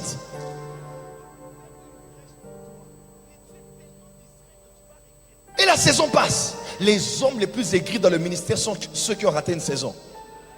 Et quand ils voient les autres fleurir, avancer, ils savent qu'ils pouvaient être plus que ça. Mais parce qu'ils ont été distraits dans quelque chose, ils sont passés à côté. La plus grande tragédie dans la vie, c'est d'avoir raté ton kairos. Tu sais que tu ne devais pas être ici, mais tu n'as pas fait ce que tu devais faire pendant un temps. Et tu es passé à côté. Voilà pourquoi vis aux aguets. Ne dors pas. Les choses se passent spirituellement. J'étais en Afrique du Sud. Je suis au lunch, j'attendais l'avion. On était là, on attendait. J'ai vu un prophète que l'on connaît. Il était là. J'ai dit, moi je ne laisse jamais passer de grandes onctions sans pour autant s'aimer quelque chose. J'ai pris tout l'argent que j'avais. Tout. J'ai tout pris. J'ai rentré au Congo. J'ai dit, Seigneur, aujourd'hui c'est mon jour. Pourquoi? Parce que j'ai raté autrefois plusieurs opportunités. Je disais, j'irai le voir dans son pays. J'irai. Peut-être que c'est le lendemain qu'il va mourir. Et c'était ce jour-là que tu devais recevoir la grâce qui reposait sur lui. Ne sois jamais endormi dans le ministère. Ne sois pas endormi. Nous sommes à l'aube d'une nouvelle gloire. Ce thème n'est pas par hasard. Quelque chose de fort va foudroyer ta vie. Mais tu peux vraiment rater. Alors vraiment rempli du Saint-Esprit. Mais tu rates. Et tu pleures. Et tu attends. Mais Dieu va attendre que le cycle revienne. Et des fois il ne revient plus. Jésus revient bientôt. J'ai pris tout, je l'ai donné. Il m'a dit à partir d'aujourd'hui que la grâce des miracles s'ouvre pour toi. Et depuis lors, mon autorité spirituelle dans les miracles a grandi. Pourquoi? Je ne suis plus quelqu'un qui dort. Il faut être éveillé. Il faut être éveillé. On dit qu'il y a un programme comme ça. Bon, je vais d'abord, comme le bishop, je vais écouter ce que les autres vont dire. Peut-être que ton rêve, c'est seulement ce jour-là. Il ne reviendra pas demain. À partir de ce soir que le Saint-Esprit te donne d'avoir un esprit éveillé et ouvert, tu ne passeras plus jamais à côté de tes instants de destin.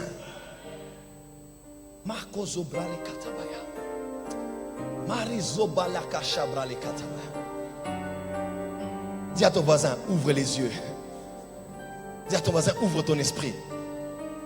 Je clôture ici avec ce témoignage. Église, on avait à Kinshasa un homme de lui qui s'appelait Sikatenda, Jacques. Cet homme est déjà mort. Cet homme, c'est après le jour de son deuil que tous les pères disent qu'on le connaissait. Et pourtant, tout le monde avait évité. Cet homme avait une grâce de miracle. Il guérissait les gens qui avaient le sida comme s'il guérissait certains qui ont les maux de bas-ventre. Le nombre de personnes mortes à Kinshasa parce qu'ils pensaient que cet homme avait un boa à la maison. Et cet homme a guéri le prince de Swaziland. Il guérissait des gens en Namibie, dans le monde entier. Et le jour où il est mort, toute la nation a pleuré. Et on s'est rendu compte que même nos pères nous avaient induits en erreur. Ils ne voulaient pas assumer le fait qu'ils croyaient en lui. Et ils nous ont privés de la grâce que cet homme avait. Je suis allé en Afrique du Sud. Ça fait 11 ans. Je suis dans la belle famille de ma soeur. On me met dans une chambre. J'entre dans la chambre. Je vais dormir. Vous savez, moi je suis hyper sensible à la présence de Dieu. Je suis produit inflammable.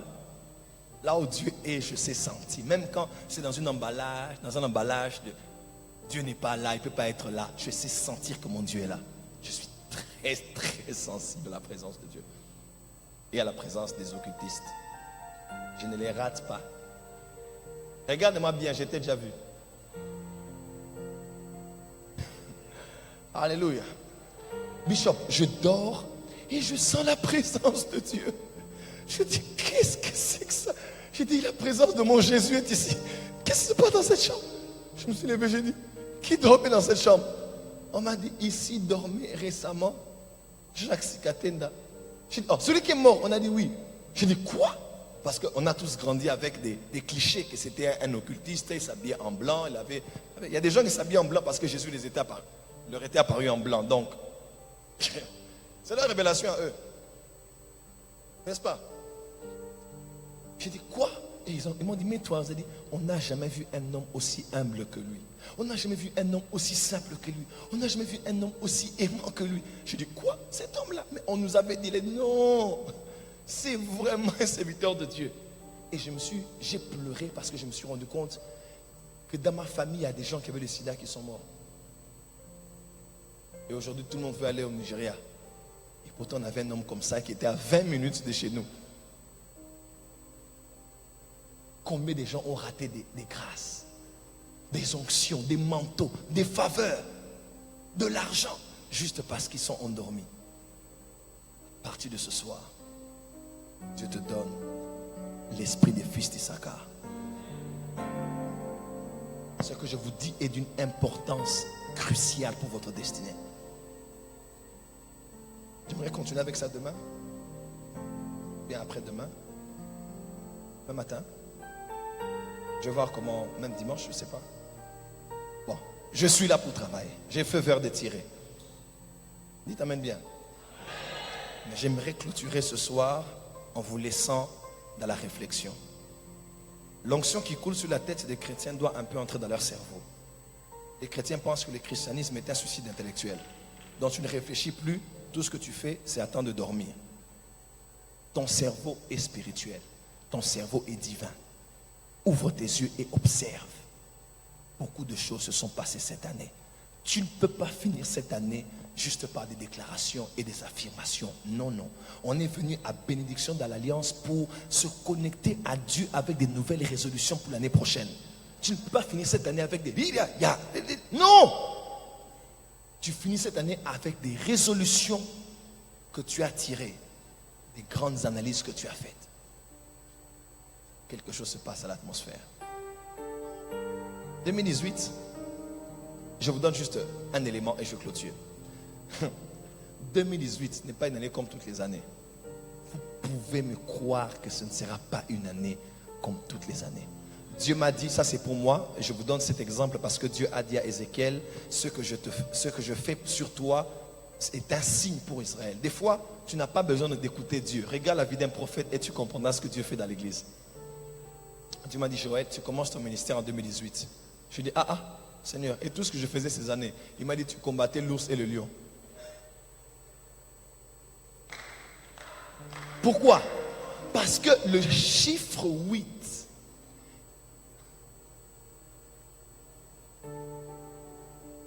lundi, mardi, mercredi, jeudi, vendredi, samedi, dimanche.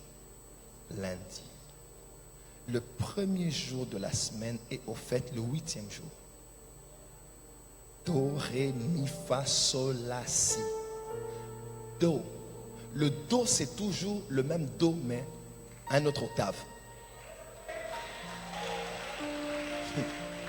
Ce sera toujours toi, mais à un autre niveau. Ce sera toujours la même église, mais avec une autre croissance. Ce sera toujours le même visage, la même foi. Mais je te dis, tu passes à une autre dimension. Parce que le chiffre 8, c'est le chiffre du commencement, ou du recommencement, ou d'un nouveau cycle. 7, c'est la perfection, que ce soit dans la bénédiction, ou dans le jugement, ou dans la souffrance. La famine a duré 7 ans. Avec Joseph, n'est-ce pas? Sur la terre, il y aura 7 ans. 3 ans et demi tribulation, 3 ans et demi grande tribulation. Le prophète a prophétisé 7 ans. Il y a eu la famine. 2017 n'a pas été facile pour beaucoup de gens, n'est-ce pas? Ça a été très dur. Tout ce que tu as eu, tu l'as eu en souffrant. Mais je t'informe, le 8 de 2018, ils étaient à 8 quand ils sont sortis de l'arche de Noé. Quand Dieu a voulu peupler à nouveau la terre, ils étaient à 8. J'informe à quelqu'un que Dieu va créer un nouveau monde pour toi. Un nouveau monde de business, un nouveau monde de relations, un nouveau monde de connexion. Est-ce que je parle à quelqu'un qui est prophétique ici? Est-ce que je parle à quelqu'un qui est prophétique ici? Makoso Bramande, un enfant juif, pour qu'on scelle son alliance avec Abraham, on le circoncisait le 8e jour. Dans la Bible, il y a 8 fois où on parle de la résurrection. Parce que le chiffre 8 est le chiffre de la résurrection.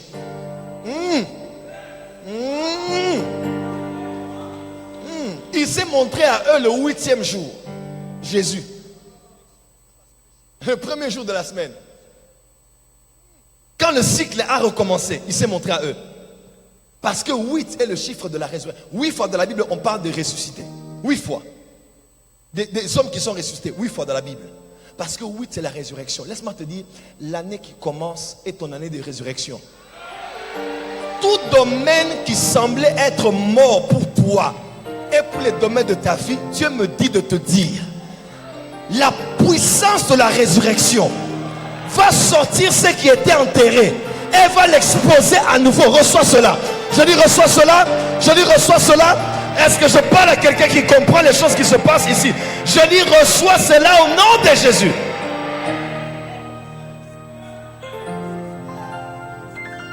« 2017, on a fêté le 31 octobre 500 ans de la réforme protestante.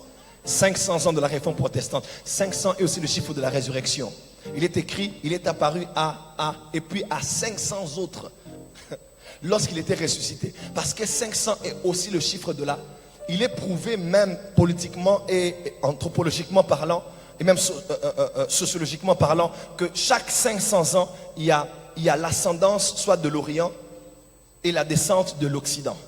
C'est toujours un shift qui se fait comme ça. Des fois, c'est l'Orient qui a la suprématie, et après 500 ans, c'est l'Occident. Parce que le chiffre 500 ans est un chiffre de shift. Un chiffre de shift. Et quand tu es fils d'Issachar, tu sais calculer. Tu dis, compte tenu de ça et ça, il y a quelque chose qui se passe. Et je t'informe, ainsi m'a parlé l'Éternel. L'année prochaine, nous allons être comme Paul. Tout ce que je cherche à connaître, c'est Christ et la puissance de sa résurrection. Dieu va libérer une onction de la résurrection des morts comme jamais on a vu. Pourquoi? Parce que Dieu veut avancer l'agenda de l'évangélisation et de la moisson. Dieu va attirer les regards des hommes par des miracles incroyables. Demain, ne manquez pas l'école de ministère, on parlera des choses ici. Dieu est en train de libérer une gloire dans l'église pour la dernière moisson. Une nouvelle gloire. Que Dieu bénisse sa parole.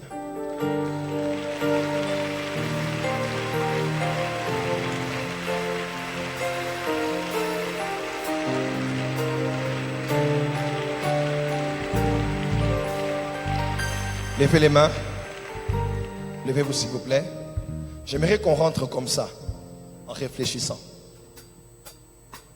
Avec l'esprit de la prophétie qui est répandu maintenant. J'aimerais que tu rentres en...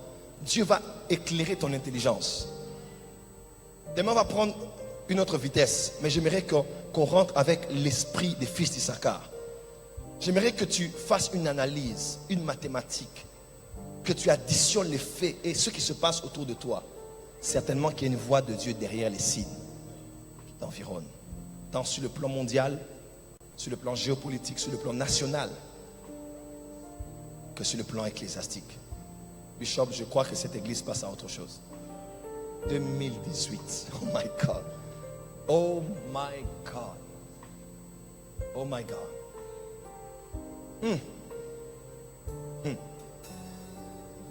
On peut chanter cette chanson. Plus de toi, Seigneur, plus de toi, plus de ta ressemblance, plus de toi, plus de discernement de ta voix et de ta volonté. C'est... Attends. Toute personne qui sent, tu sens que cette année, tu as raté beaucoup d'opportunités. Tu as été distrait plus d'une fois. Tu es conscient que des choses se passent autour de toi, mais tu n'arrives pas à comprendre exactement qu'est-ce que Dieu fait. J'aimerais que tu viennes devant et que tu te mettes à genoux. Quelque chose se passe ce soir. Nous voulons venir dans l'humilité en ce premier jour de cette bénédiction d'alliance pour dire à Dieu, je ne veux pas rater ma saison. Je ne veux pas rater le temps. Je n'ai pas raté.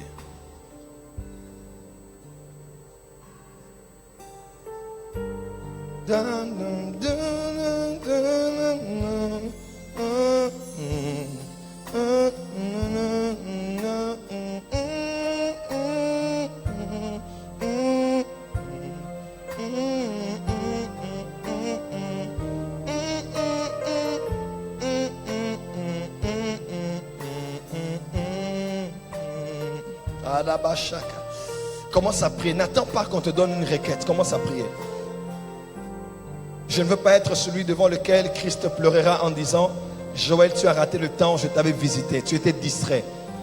Tu vivais dans le péché, dans la compromission. Tu étais attentionné à autre chose. Je ne veux pas rater mon temps et ma saison.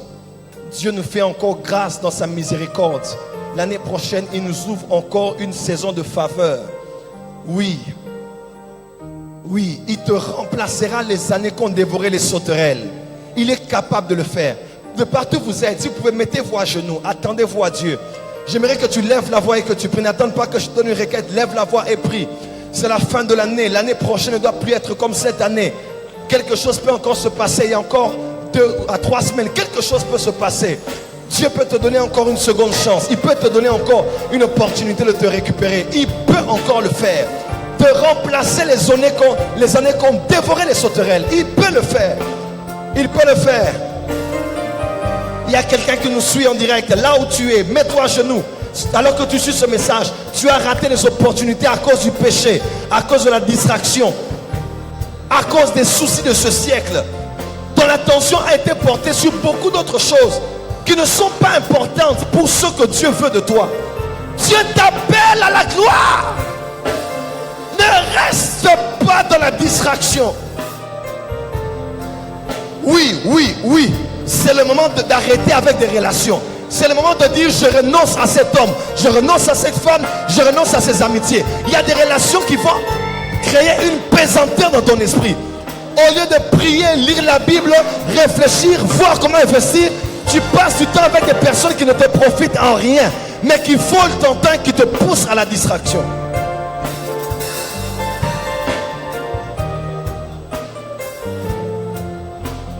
Arabo shakataba.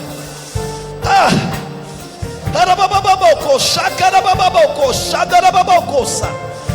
Arabababoko shandanananadaboko satabaya. Arababababo shabaya.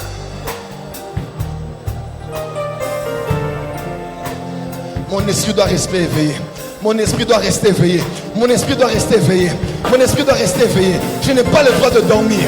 Jésus revient bientôt. Beaucoup de choses se passent. Ma famille attend beaucoup de moi. Ma communauté attend beaucoup de moi. Mon église attend beaucoup de moi. Mon père spirituel attend beaucoup de moi. Je n'ai pas le droit d'être distrait. Mon esprit doit être réveillé. Prie en langue s'il le faut. Prie en langue s'il le faut. Que mon esprit soit réveillé. Que mes batteries soient rechargées. Que mon esprit reste ouvert. Oh, Rabo Shabra Mandeleko Soto. Rabo Bobo Kosha.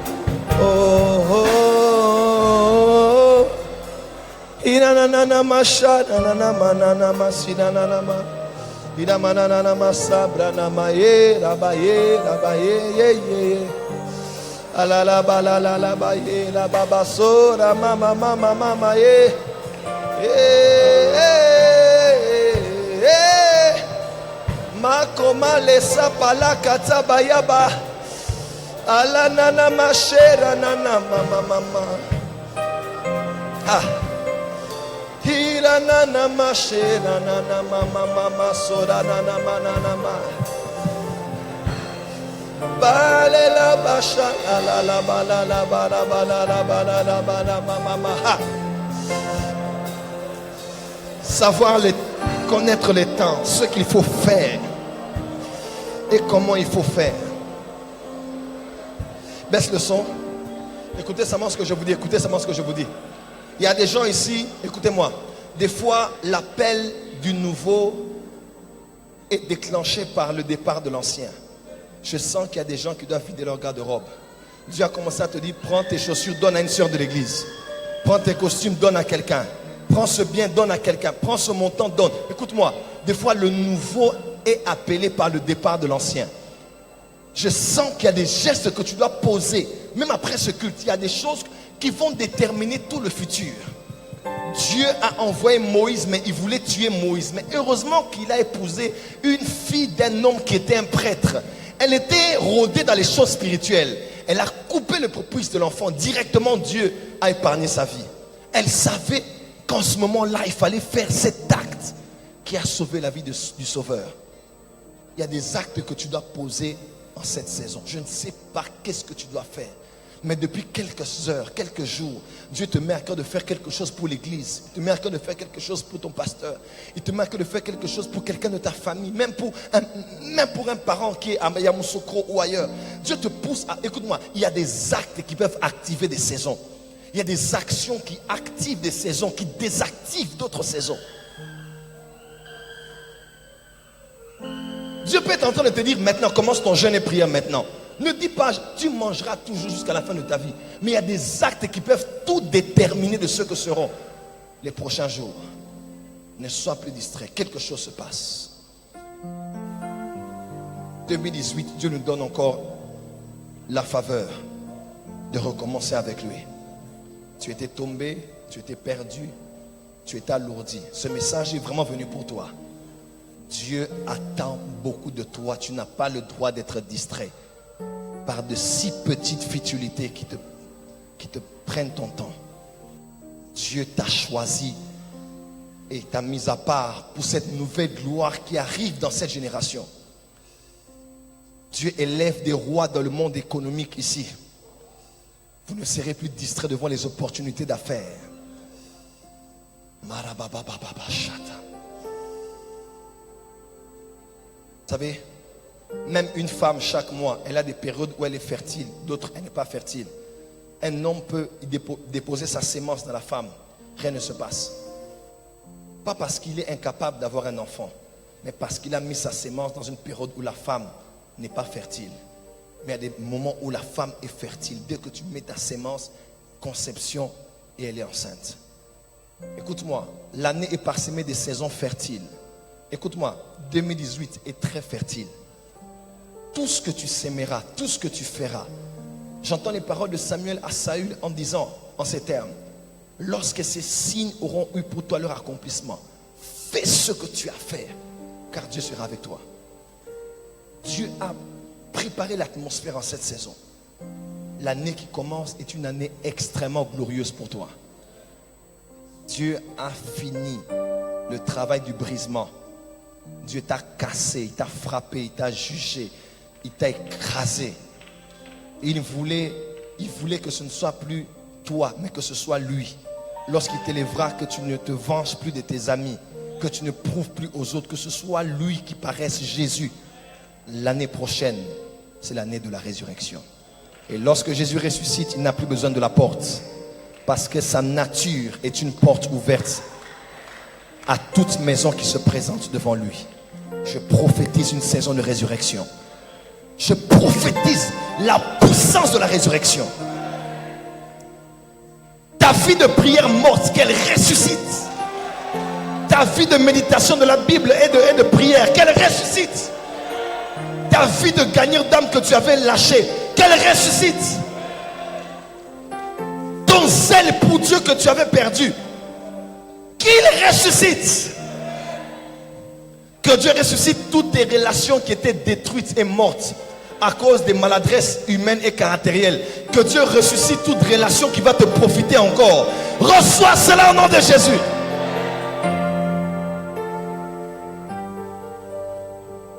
In Jesus' name. In Jesus' name. In the name of Jesus. Amen. Amen. Amen. Tu as bien fait d'acclamer.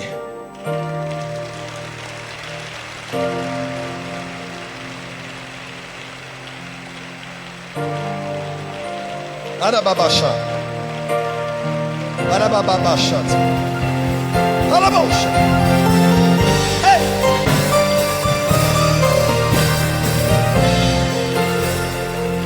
Écoutez-moi, le mot n'est pas biblique, des fois il est mondain, mais j'entends Dieu me dire, je vous donne une seconde chance. J'entends ça. Il utilise un langage qu'on peut comprendre.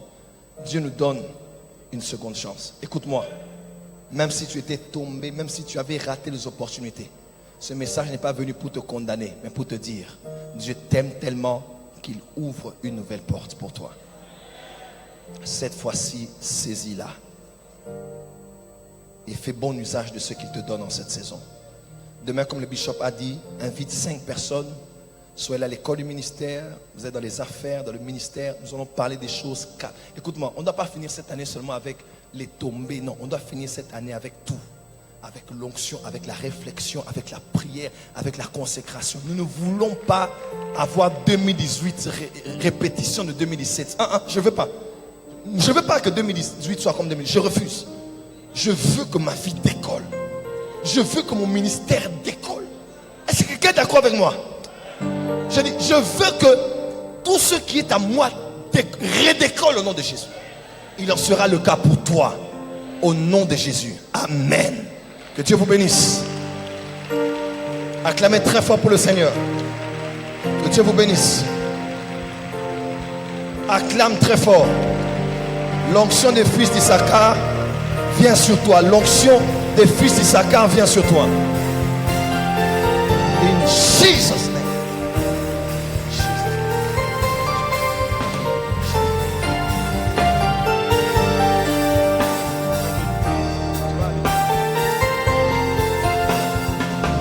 Est-ce qu'on peut acclamer Jésus pendant qu'on va s'asseoir? Est-ce qu'on peut acclamer? Restez en place, on va terminer. Personne ne sort. S'il vous plaît, vous attendez la dernière prière avant de sortir. Asseyez-vous. S'il vous plaît, attendez la dernière prière. Asseyez-vous. Prenez les annonces. C'est très important de recevoir la bénédiction avant de partir. Alléluia. Est-ce qu'on peut encore acclamer Jésus, s'il vous plaît? Qui est béni? Que Dieu vous bénisse abondamment. Les annonces sont simples. Demain matin, ce sera à partir de 9h. 9h, nous aurons l'école de ministère. Et demain soir, ce sera la veillée à partir de 21h. Nous ouvrons déjà la possibilité aux gens d'être là à 21h. Demain soir, nous aurons donc 2 chantres qui vont également intervenir pendant la veillée. Nous avons Maestria, chantre de la maison. Et nous aurons également Dena Moana demain soir avec nous qui va intervenir. Et s'il vous plaît, ne vous faites pas raconter. Venez avec toute votre famille, venez avec vos amis. Dites, Dieu a ouvert une porte, que quelqu'un vienne juste saisir l'opportunité. Ce message était très très très puissant. J'espère que tu as été béni. J'espère que tu as été béni. Vous savez, quand on a une bonne nouvelle, on ne garde pas pour soi, on va et on partage la nouvelle. Et donc, est-ce qu'il y a des personnes qui, pour la première fois, tu ne connais pas Jésus? Je veux prier avec toi, te donner cette opportunité. Tu ne connais pas le Seigneur. Tu as écouté la parole, tu dis, pasteur, je veux donner ma vie à Jésus, je fais comment? Est-ce que tu peux lever juste la main pour que je prie avec toi? Alléluia. Si tu es là, tu as été invité, tu ne connais pas le Seigneur, ou tout le monde connaît le Seigneur ici. Si Jésus revient maintenant, tu n'es pas sûr d'entrer. Je veux juste faire une prière avec toi. Tu vas te lever de là où tu es. Alléluia. C'est très important de ne pas rater cette opportunité-là. C'est également une porte que Dieu ouvre. Tout le monde est né de nouveau. Donc ça veut dire, tu es venu à l'église, il faut inviter des gens qui ne connaissent pas le Seigneur. C'est important. Alléluia. De tels moments, c'est pour également que des âmes soient sauvées. Est-ce que je peux compter sur toi pour demain? Alléluia. Donc demain matin à 9h et on se retrouve à 21h pour la veillée. Tu vas prendre ton offrande, tu vas lever la main droite. Je veux que tu saisisses toutes les paroles qui ont été relâchées. Tu dis, Seigneur, ces paroles ne me dépasseront pas au nom de Jésus. Je sème une offrande spéciale afin que, Seigneur, mon esprit reste éveillé en ces temps de la fin au nom de Jésus. Seigneur, je libère la grâce de toutes ces paroles dans la vie de quelqu'un dans cette salle. En apportant cette offrande, Seigneur mon Dieu, que ta gloire soit relâchée dans nos vies pour la prochaine étape au nom de Jésus. Amen. Allez-y, apportez vos offrandes groupe musical. Est-ce qu'on peut avoir les chantres ici en place?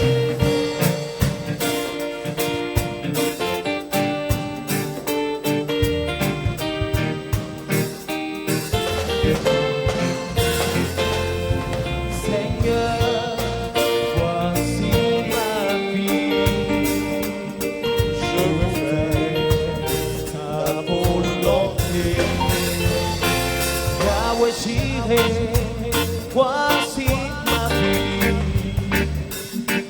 Pour faire ta volonté, ta volonté.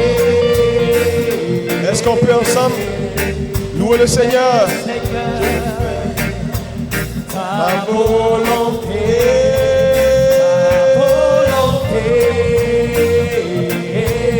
Si vous avez fini, on va se lever pour terminer. On va se lever pour terminer. Si tu as donné ton offrande, tu peux te lever. Seigneur, Voici ma vie. pour faire ta volonté. Yahweh, j'irai, voici mon cœur. Pour faire ta volonté. Ta volonté, ta volonté, Yahweh. Alléluia. Tu vas élever la main droite. Tu vas déclarer la journée de demain une journée de victoire. Et que demain, la gloire de Dieu descende dans une mesure sans pareille. Que les vies soient repositionnées. Que les vies soient transformées. Vas-y, fais cette prière au nom de Jésus. Seigneur, nous te bénissons pour la journée de demain. Merci pour la parole que nous avons reçue ce soir. Je relâche ton peuple dans une nouvelle dimension de gloire. Je libère la faveur de Dieu. Que le Saint-Esprit soit devant comme guide et derrière comme protecteur.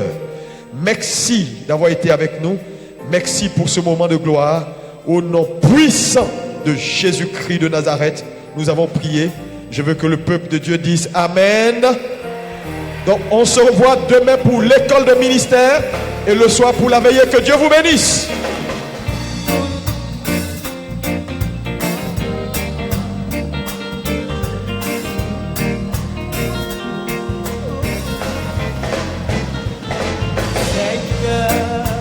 Voici ma vie, pour faire ta volonté. Yahweh, j'irai. Tous ceux qui n'ont pas de voiture, le cadre de l'église va faire des navettes pour les emmener jusqu'au rond-point. Vous n'êtes pas véhiculé, le cadre de l'église va faire des navettes pour vous emmener jusqu'au rond-point.